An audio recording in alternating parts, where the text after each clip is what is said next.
Hey, what's going on? What's up? Charles Austin here, the chronic disease killer, the cancer preventer. Just outside enjoying another wonderful day of sunlight.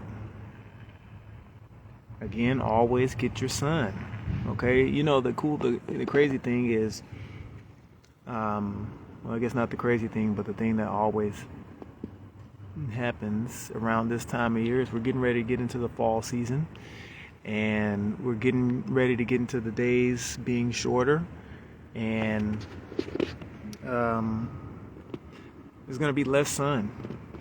So while you can get it, as we are kind of in that late ending summer time of the year, a little bit more of that early fall, late summer, I guess, depending on where you live. I'm in South Texas, so it stays pretty warm, but it's been mild. It's getting a little bit more mild. But again, get that sun when you can. Okay, sun actually gives you more energy, right? The sunlight, when you absorb it in your skin, it gives you more energy.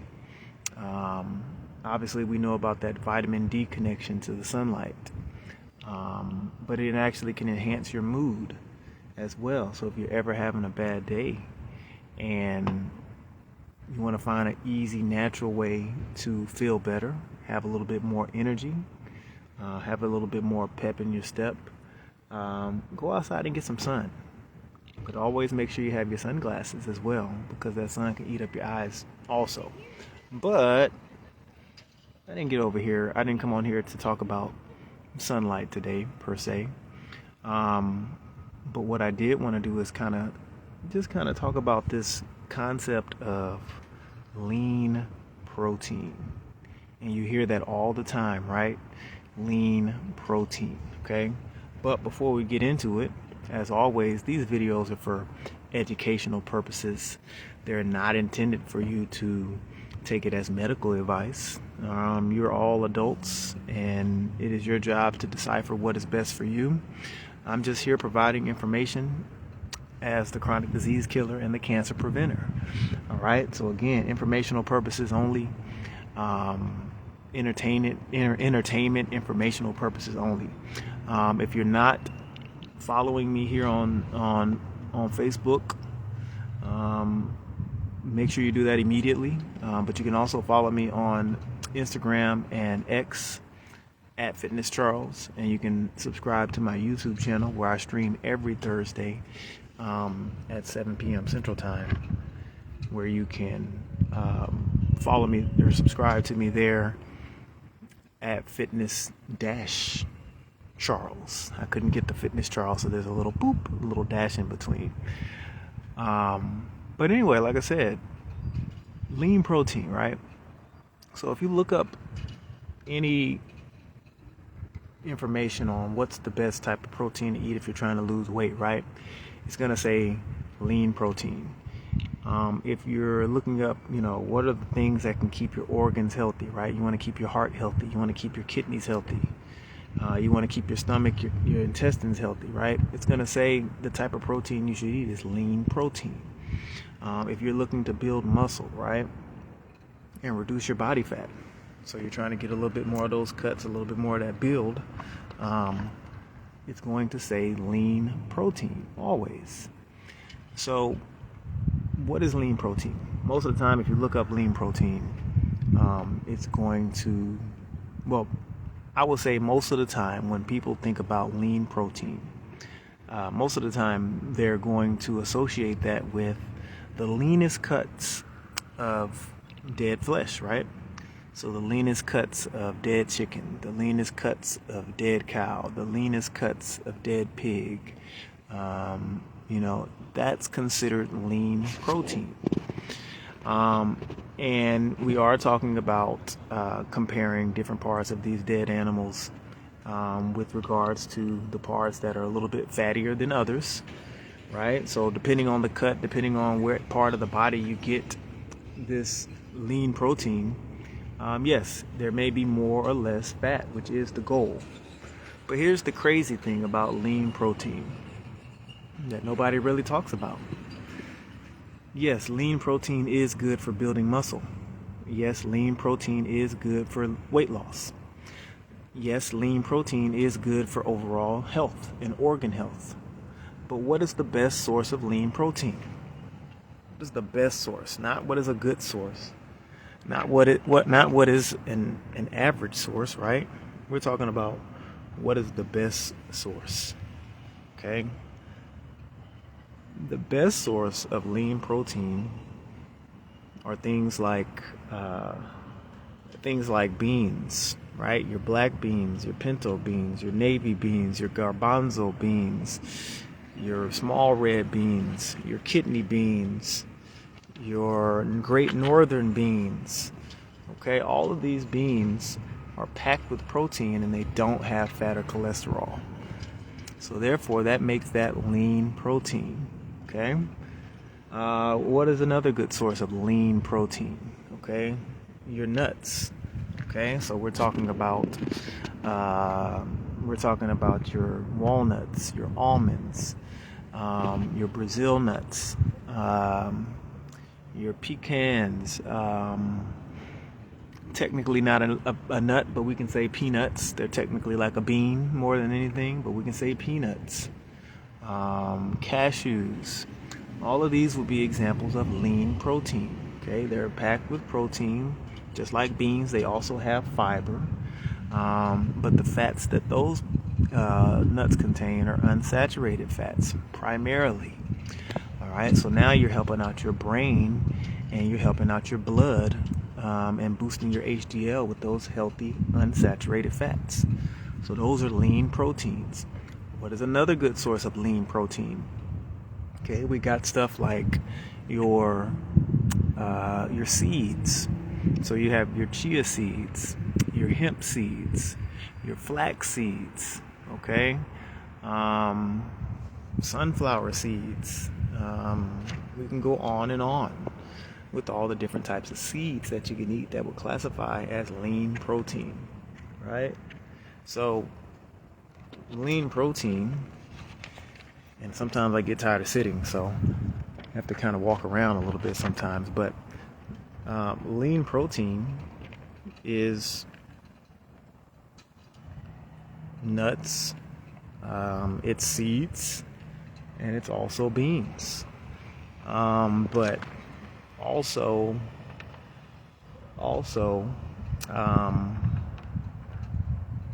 in addition to it being nuts, seeds, and beans, what is another good source of lean protein, right?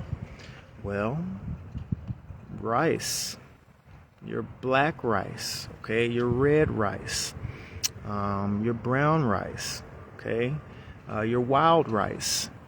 These are great examples of foods that have lean protein, right? You're going to have the protein and the fiber, but what you're not going to have is the cholesterol and the saturated fat that's associated with dead chickens or dead cows or dead pigs, dead goats, dead lambs, dead turkeys, whatever it is that you eat that's been dead for weeks before you get to it, weeks and months before you get to it. All of those are going to have your cholesterol and your saturated fat, which is what we don't want. That's the leading contributor of heart disease. So other things that we're not mentioning are things like quinoa or barley or oats, many of your other grains. These are all examples of ways to get lean protein. And one of the best things you can do is consume lean protein, not one of the best things, but one of the ways I like to consume protein is after a workout. And I normally consume it in the form of peanut butter, okay? And we're not talking about any of those brand names or anything with all that extra sugar. We're talking about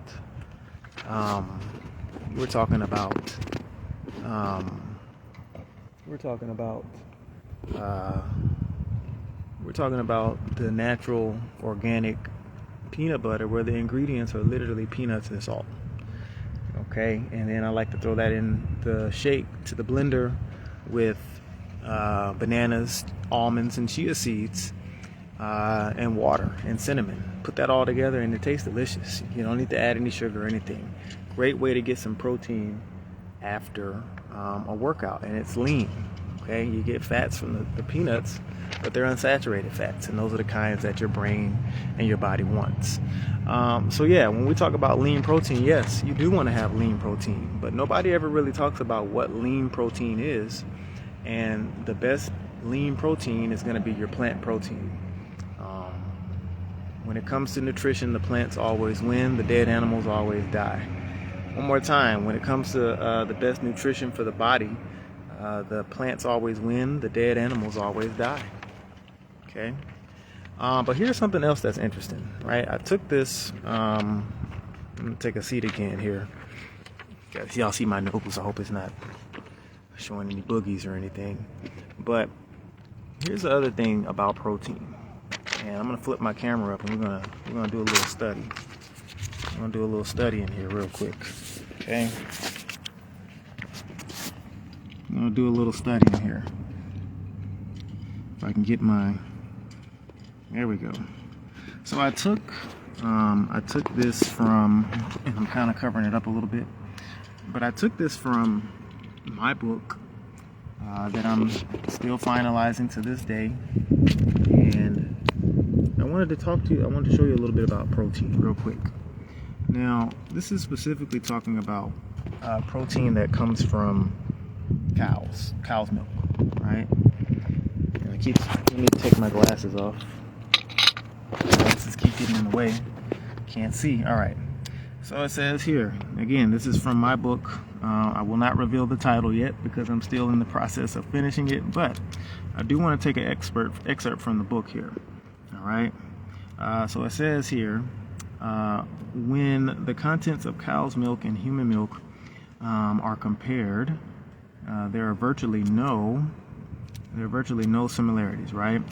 So first, cow's milk at about 3.3 grams has more than double the amount of protein than human milk. And of course we're talking about milk that mothers have when they have recently had a baby and they're getting ready to breastfeed. It's the same in all mammals. If you didn't know, mammals can't produce milk unless they're pregnant or recently had a baby. Okay, so again, we're saying that cow's milk has more than double the amount of protein than in human milk per 100 grams. Now, protein content is directly related to the amount of time it takes a species to grow in size. All right, so we're talking about the growing in size. So as I'm sure you know, cows are much larger than humans, and calves, right, aka baby cows, need more protein to grow rapidly. So here's something that's interesting. During the first year of life, calves, what does that say? Calves gain 40 times more weight than human infants. Now, another glaring difference between the protein in human and cow's milk, because again, we're talking about growing a lot. All right, so another glaring difference between the protein in human milk and cow's milk is that the protein, right, is the type of protein it contains, right? So milk generally contains two types of proteins, casein and whey. You've probably seen one or both of these in your local nutrition store or sports nutrition store or whatever. But human milk is about 40% casein, all right, the type of protein, type of protein, right, and 60% whey. And cow's milk is about 80% casein and 20% whey. All right, so the fact that cow's milk has double the amount of casein protein is again attributed to the need for a calf to grow large quickly.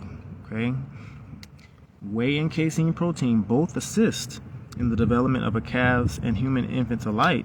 However, casein is packed with more calcium and phosphorus, two minerals essential for developing healthy bones to support a growing body. Okay. Furthermore, casein is difficult to digest. Okay, so we're talking about cow's milk having way more casein protein.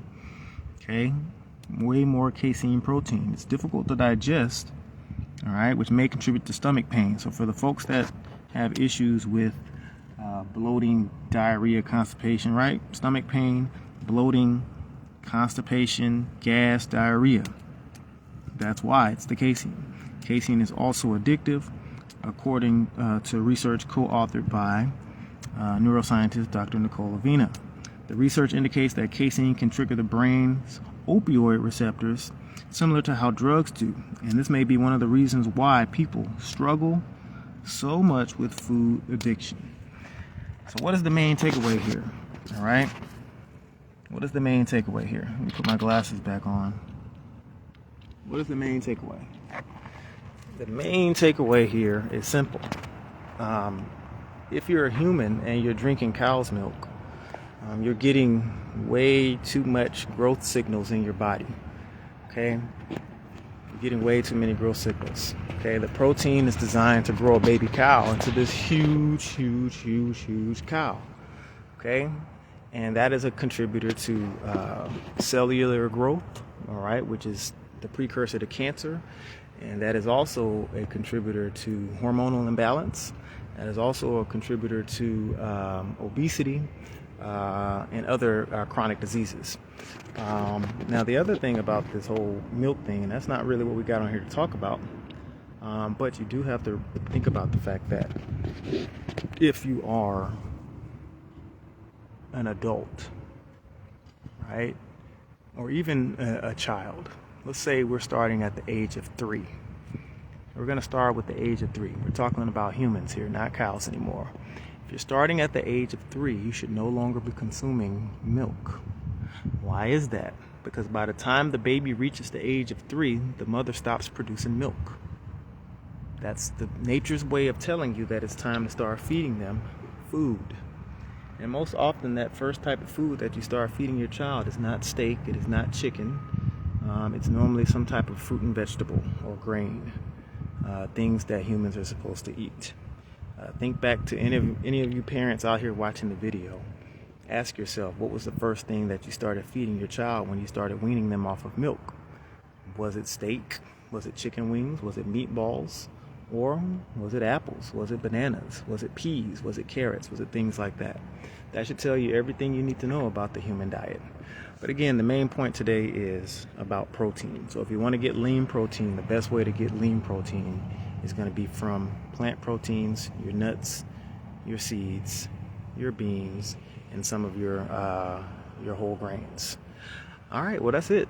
As always, if you watch this video and you have questions, DM me, drop a comment on the video, share the video out if you watch it and it's helpful. Send it to somebody who needs to hear it. Here on the channel, we're always about there is no we're, it's me. I'm always about sharing the latest and greatest and the best information on how to help you thrive and be at your best self. So we're never going to get anything that's made up here. Everything is going to be fact checked and come with receipts. And hey, if you have questions or if you have comments, you have concerns, if you doubt, drop a comment. Let's talk about it. Let's chat about it. As always, streaming every Thursday on YouTube, on my YouTube. You can find the link in the bio here. Streaming every Thursday live at 7 p.m. Central Time. And sometimes, hey, I pop up on Facebook here as well. But again, follow me on Facebook here. Instagram, you can follow me on X, all at Fitness Charles, and then you can also find me on YouTube at Fitness-Charles. So I'll catch y'all next time on the next time I feel like coming out here in this wonderful sun. Hopefully it'll be cooling off. Starting to get a little sweat now, so I'm going to get ready to get back indoors. But I'll catch y'all on the next one. Peace.